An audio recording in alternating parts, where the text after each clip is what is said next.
Hi Lorraine, it's Erica. Right now it's actually 10:30 p.m. here. I just recently got off of work and I just recently watched your video, and for one I would like to say that it tackled a huge issue that many people honestly I think would be slightly turned off at first.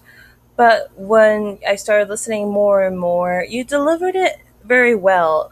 One thing that I did like is that you didn't ask us to stop or don't do this, don't do that. So there's not too many negatives on our part. You just ask us to simply change the way animals are being treated before they are eaten, or at least treat them better.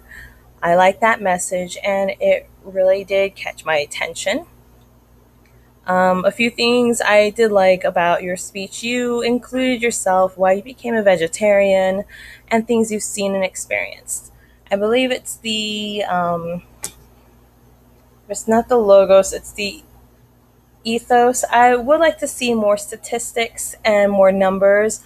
I want to see more citations and perhaps some hormones that you're talking about, such as the synthesized antibiotics and the RGBH that's used in milk that people will inject in their cows to produce more milk. And sometimes this is not a very good hormone. So I myself actually like to study these things. I used to work for Chipotle, so a lot of this is embedded in my mind about animal cruelty and or at least how they are treated before they are slaughtered and eaten. So I can totally relate. Another thing I've also noticed is that your argument is very strong. Again, you don't ask us to stop doing what we do. You just simply ask us to change, and I think that gives some credibility because it shows that you're not closed minded at all. Which I respect that you respect other people's decisions, which is awesome.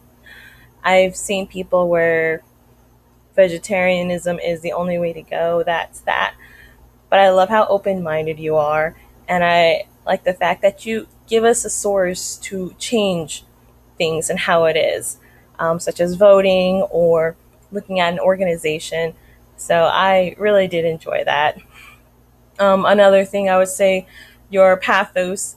I was very in your face at first. I admit it kind of took me a little aback. It scared me at first a little with a hint of guilt, but you started rewording and working towards a solution, which made it very hopeful.